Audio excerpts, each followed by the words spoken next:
샬롬, 평화의 인사를 전합니다. 오늘은 29가 어떻게 하나님을 섬겨야 할까요? 라는 제목으로 함께 말씀을 나누겠습니다. 우선 약간의 변화가 있어서 말씀을 드립니다. 제가 손글씨를 잘 쓰지 못하지만 같이 낙서하며 이야기하는 편안한 마음으로 하는 그런 컨셉이었는데 보시기 좀 불편하시고 또 시간이 지연되는 부분들이 있어서 손글씨가 아닌 좀 더 보시기 편한 방법으로 바꾸었습니다. 좀 더 깨끗하고 군더더기 없이 잘 전달이 되면 그것이 가장 좋은 것이겠죠. 그럼 함께 성경 말씀을 보겠습니다. 성경 본문은 여호수아 24장 14절로 22절의 말씀입니다. 오늘은 현대인의 성경으로 같이 읽겠습니다. 그러므로 여러분은 여호와를 두려워하며 진실하고 성실하게 섬기십시오. 여러분은 조상들이 메소포타미아와 이집트에서 섬기던 신들을 버리고 오직 여호와만 섬겨야 합니다. 만일 여러분이 여호와를 섬기고 싶지 않으면 여러분의 조상이 메소포타미아에서 섬기던 신이든 현재 여러분이 사는 아모리 사람이 섬기던 신이든 여러분이 섬길 신을 오늘 택하십시오. 나와 내 가족은 여호와를 섬기겠습니다. 그러자 백성들이 대답하였다. 우리가 여호와를 버리고 다른 신을 섬기는 일은 절대로 없을 것입니다. 이집트에서 종살이하던 우리 조상들을 구출해내시고 우리가 보는 가운데서 놀라운 기적을 행하시며 우리가 광야를 지나 여러 나라를 거쳐오는 동안 우리를 지키시고 모든 대적의 손에서 우리를 보호하신 분이 바로 우리 하나님 여호와이십니다. 그리고 여호와께서 이 땅에 살던 아모리 사람을 포함하여 모든 이방 민족들을 우리 앞에서 쫓아내셨습니다. 그러므로 우리도 여호와를 섬기겠습니다. 그분이야말로 우리의 하나님이십니다. 그러나 여호수아는 백성들에게 이렇게 말하였다. 여러분은 여호와를 섬기지 못할 것입니다. 그분은 거룩하신 하나님이십니다. 그분은 다른 신을 용납하지 않는 하나님이시기 때문에 여러분의 반역 행위와 죄를 결코 용서하지 않으실 것입니다. 만일 여러분이 여호와를 버리고 이방신을 섬기면 지금까지 오랫동안 여러분을 보살펴 주신 분이라고 해도 태도를 바꾸어 여러분을 쳐서 멸망시키실 것입니다. 아닙니다. 우리가 여호와를 꼭 섬기겠습니다. 여러분은 지금 여호와를 섬기겠다고 분명히 말했습니다. 이 일에 대한 증인이 바로 여러분 자신들입니다. 그렇습니다. 바로 우리가 증인입니다. 아멘. 길고 긴 가나안 정복 전쟁이 끝났습니다. 땅을 잘 분배하였고 그 과정에 있던 모든 일들도 다 정리하고 마쳤습니다. 그리고 이 일에 한평생을 쏟았던 여호수아도 이제 노년에 접어들었습니다. 여호수아는 노년에 그의 삶을 정리하며 이스라엘 백성을 세겜으로 모아 마지막 설교를 합니다. 평화의 시대인데 여호수아의 메시지는 평안과 감사에 대한 이야기라기보다는 경고를 하고 결단을 촉구하는 모습입니다. 외부에 확실한 적이 있을 때는 내부 구성원들끼리 뭉치게 되어 있습니다. 자신들에게 위협을 가해오는 상대를 이겨내기 위해 각자의 이익과 생각들을 잠시 내려놓고 힘을 합해 적을 물리칩니다. 그러나 정말 주의해야 하는 때는 적을 물리치고 나서 평화의 시대가 왔다고 생각할 때입니다. 외부의 적은 사라졌고 그동안 마음 한켠에 쌓아두고 놔두었던 자기의 생각과 요구와 불만들을 꺼내기 시작하는 때이기 때문입니다. 이때가 겉으로는 평화의 시대라고 말하지만 속에서부터 서로 맞서기 시작하는 때이기도 합니다.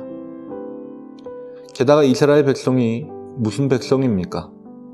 툭하면 목마르다 돌아가자, 배고프다 돌아가자, 맨날 투정을 부리고 종살이 하던 때가 나았느니 불평과 불만이 항상 준비된 사람들 아니었습니까? 또한 지도자가 여호수아로 바뀐 이후에 모세와 여호수아를 비교하며 은근히 여호수아를 자극하는 사람들도 있었을 것입니다. 그 백성을 너무나 잘 알기에 여호수아는 백성들을 세겜이란 곳으로 부릅니다. 특별한 장소가 사람들에게 주는 의미가 분명히 있습니다. 지난주에 경북 구미에 조문 예배를 1교회 이동현 목사님과 같이 다녀올 일이 있었습니다. 가는데 이동현 목사님이 자기가 예전에 시골에서 목회하던 곳이 근처라며 제가 굳이 운전하고 있는데 저기 좀 보라고 계속해서 이야기하시더라고요. 그때가 어려웠지만 좋았더라고 옛 생각이 많이 나셨던 모양입니다. 어떤 장소가 주는 특별한 의미는 분명히 있습니다. 세겜이라고 하는 곳은 아브라함이 가나안에 처음 도착해서 예배한 장소이고 야곱이 가족과 함께 우상을 버리고 회개한 곳입니다. 또한 이집트에서 총리까지 지냈던 요셉이 묻어달라고 부탁해서 묻힌 곳이기도 합니다. 그곳에서 여호수아는 마지막 설교이자 이후에 이스라엘 백성들이 어떻게 살아갈 것인지에 대한 다짐을 받습니다. 14절에 여호수아는 오직 여호와만 섬기라고 진실하고 성실하게 섬기라고 말합니다. 좀 뜬금없지만 저는 이 여호수아의 말을 보면서 결혼식을 할 때 신랑 신부가 서약하는 것이 떠올랐습니다. 신랑은 오직 신부만 바라보고 진실하고 성실하게 사랑하겠습니까? 마치 이렇게 묻는 것 같았습니다. 진실하고 성실하게는 오직 하나에게만 허락된 의미입니다. 집에서 한 여자를 사랑하고 일하러 가는 길에서 다른 여자를 사랑하고 일하는 곳에서 또 다른 여자를 사랑하고 집에 돌아와서 아내에게 난 당신만 사랑해 라고 한다면 과연 그 사랑이 진실하고 성실하겠습니까? 진실과 성실은 오직 하나에만 허락된 의미입니다. 그리고 하나님은 우리에게 진실과 성실을 요구하십니다. 여호수아는 이스라엘 백성들에게 도전하듯이 이야기합니다. 만일 여호와를 섬기고 싶지 않으면 다른 어떤 신이든 섬길 신을 오늘 택하십시오. 다만 나와 내 가족은 여호와를 섬기겠습니다. 여호수아가 말한 이 느낌이 직장인들이 같이 식사를 하러 가서 부장님이 먹고 싶은 거 다 시켜. 근데 난 짜장면 하는 느낌입니다.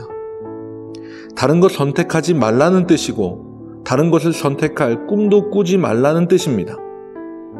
여호수아의 강한 결단의 촉구에 이스라엘 백성들은 여호와 하나님만을 섬길 것이라고 결단합니다.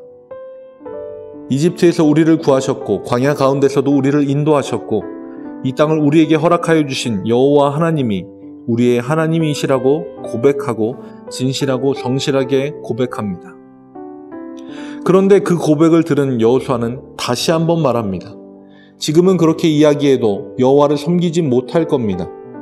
왜냐하면 그분은 다른 신을 절대 용납하지 않기 때문에 다른 신을 향해 눈을 돌리면 하나님은 지금까지 여러분들을 돌보셨어도 태도를 바꾸어서 여러분들을 멸망시킬 분이기에 여러분은 여호와를 섬기지 못할 겁니다. 여호수아가 백성을 향하여 저주하며 하는 말이 아닙니다. 그만큼 깊은 걱정과 염려를 하고 있는 것입니다. 지금까지 이스라엘 백성들이 그렇게 살아왔기에 틈이 생기고 조건만 되면 하나님을 떠나려고 하기 때문에 그게 이스라엘의 모습이자 우리의 본성이고 우리의 모습이기 때문에 여호수아는 걱정하고 염려하며 이야기하는 것입니다. 우리는 틈만 나면 조건만 되면 하나님으로부터 멀어지려고 하는 본능이 있습니다. 이것이 원죄입니다. 하나님으로부터 멀어지려고 하는 죄된 본성, 이스라엘이 갖고 있는 모습이 바로 우리가 또한 갖고 있는 모습입니다. 풍요로워지고 살만하면 삶의 주인을 나 자신으로 여기고 살아갑니다. 스스로 우상이 되어 살아가는 사람은 하나님이 죄를 결코 용서치 않으셔서 그를 치십니다. 그러면 그때서야 하나님을 찾습니다. 하나님이 우리에게 요구하시고 요청하시는 것은 하나님만 섬기는 것인데 사람의 죄된 본성은 맞아야만 그때서야만 하나님을 찾습니다. 21절에 백성들은 우리가 여호와를 꼭 섬기겠습니다 라고 하지만 이후에 나오는 성경의 내용들이 그들의 다짐이 무색해지는 내용들 뿐입니다. 여호수아 다음 성경은 사사기입니다. 끊임없이 하나님으로부터 멀어지는 이스라엘 백성들, 그들 가운데 사사를 세워서 하나님께로 돌아오도록 하는 이 패턴이 계속 반복되고 기록된 것이 사사기입니다. 22절에 여호수아는 이 일에 대한 증인이 바로 여러분 자신이라고 마지막으로 그들에게 다짐을 받습니다. 그리고 25절에 백성들과 계약을 맺고 그들이 지킬 법과 규정을 일러주었습니다. 다짐에 다짐을 받고 계약과 법과 규정을 세웠습니다. 여호수아가 왜 그렇게까지 합니까? 인간의 나약함을 너무나 잘 알기 때문입니다. 여호수아가 그렇게까지 했음에도 불구하고 금세 하나님에게서 멀어진 이스라엘의 모습이 우리에게 교훈을 줍니다. 어떤 이들은 교회가 제도화되면서 문제가 생기기 시작했다고 말하기도 합니다. 하지만 교회의 목사가 아니라 한 명의 신앙인으로서 사람을 바라볼 때 교회와 예배라는 제도와 약속은 우리의 신앙에 도움이 됩니다. 인간이 그만큼 나약하기 때문이며 그 방법마저 없었다면 우리의 신앙은 지키기 어려웠을 것입니다. 그리고 교회의 제도와 예배가 하나님이 기뻐하지 않는 것이라면 그 오랜 시간을 지나오며 지켜지지 않고 흩어져 버렸을 것입니다. 여호수아는 코로나 시대를 살고 있는 우리에게 말합니다. 어떻게 하나님을 섬길 것입니까? 마음의 염려 조금, 근심 조금, 고민 조금 그렇게 가지고 살겠습니까? 아니면 여호와 하나님 한 분으로 마음을 가득 채우고 살겠습니까? 오늘 택하십시오. 나와 내 가족은 여호와를 섬기겠습니다. 여호와의 질문과 결단을 보며 우리는 하나님을 어떻게 섬길 것인가 결단하고 약속하는 귀한 성도가 되시길 주님의 이름으로 축복합니다. 기도하겠습니다. 여호수아의 말씀을 기억합니다. 여러분이 섬길 신을 오늘 택하라. 나와 내 가족은 여호와를 섬기겠노라. 삶의 끝자리에서 하나님만을 믿고 섬기기를 다시 한번 결단했던 여호수아와 같이 오늘 우리도 하나님만을 섬기기를 결단하는 믿음의 사람들이 되게 하여 주옵소서. 교회가 사람들에게 덕이 되지 못하는 상황에서 우리에게 지혜를 주시고 지나가는 비에 젖지 않도록 지켜주옵소서. 건강의 위협으로 인해 불안하고 두려움 가운데 있는 이들에게 강건함과 하나님의 오른손으로 지키심으로 말미암아 하나님이 함께 하신다는 확신으로 살아갈 수 있도록 주님 인도하여 주옵소서. 예수님의 이름으로 기도합니다. 아멘. 무더운 날씨와 비가 우리의 마음을 더 어렵게 합니다. 더운 여름 건강과 체력 관리 신경 쓰시고 건강한 모습으로 뵙도록 하겠습니다. 주님의 평안이 함께 하시길 바랍니다. 평화.